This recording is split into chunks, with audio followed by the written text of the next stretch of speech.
Joining us now for our weekly visit, as always, is the one and only Bret Baier from the Fox News Channel. Hey, Bret, how are you this morning? Good morning, guys. Hey, have you been watching all the shenanigans down here at the National Harbor?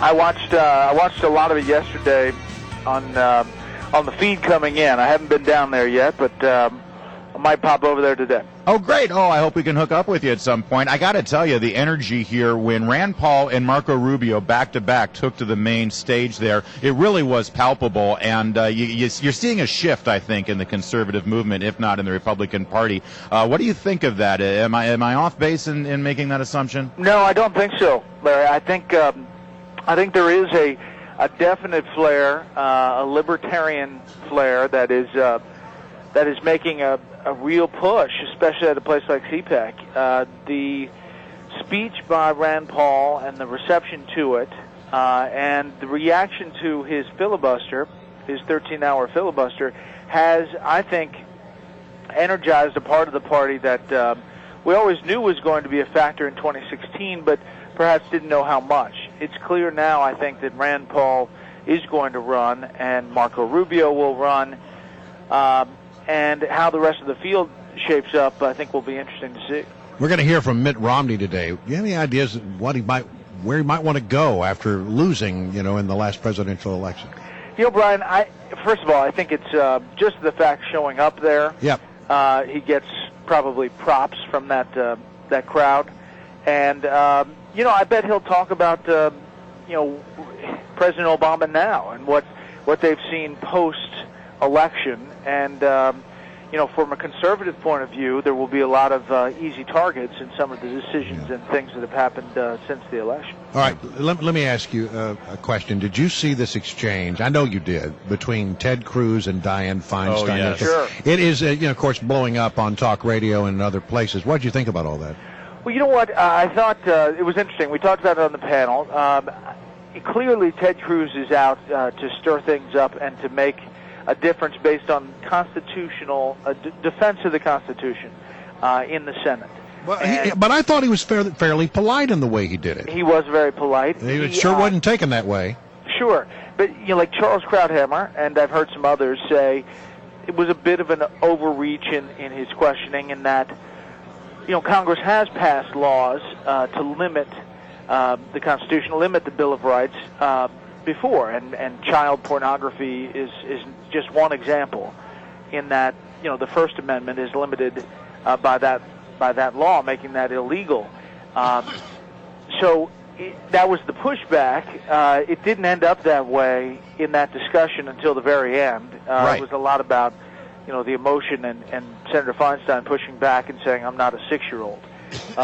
So I do think Senator Cruz is making a mark. He's getting to the point where some of the media, I think when we've talked about this, have a Cruz derangement syndrome. Well, I mean, he's making a mark, but I think when he gets through with people, he's leaving a mark. Yeah.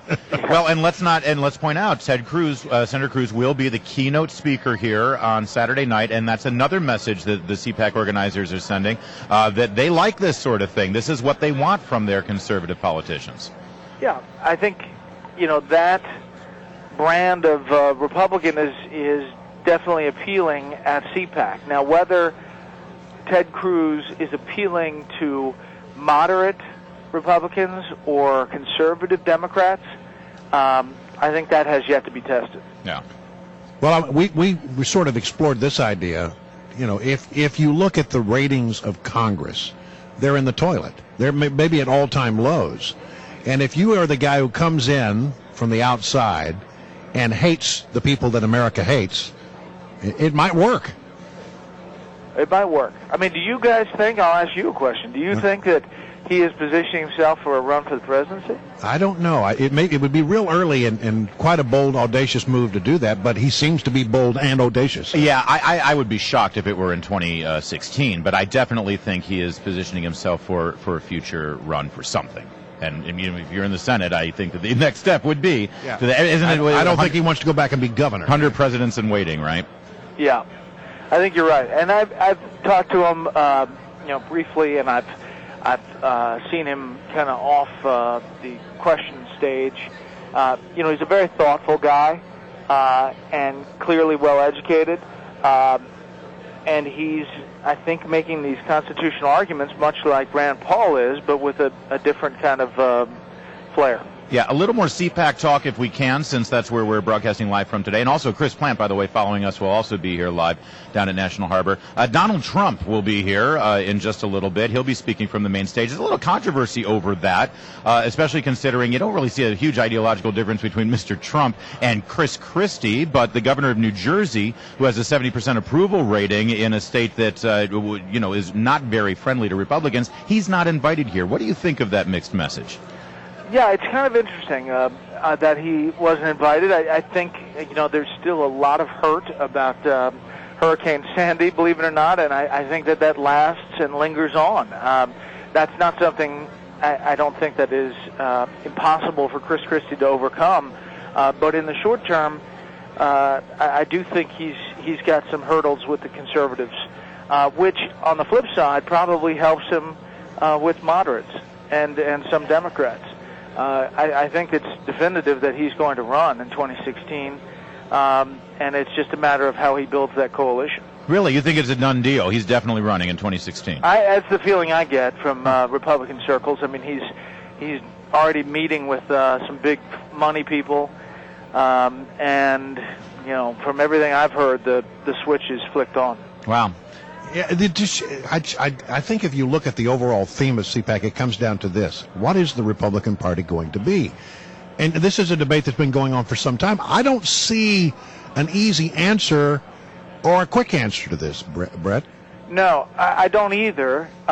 It has to be something different than it's been. It has to be more of an outreach to both Latinos, different communities, and a different message about empowerment and getting people from the lower rung of society and bouncing them up, as opposed to the way it has been talked about previously. Well, I mean, what I see people who come down very hard on one side or the other. I have not yet seen emerge that politician who can bridge the two. No.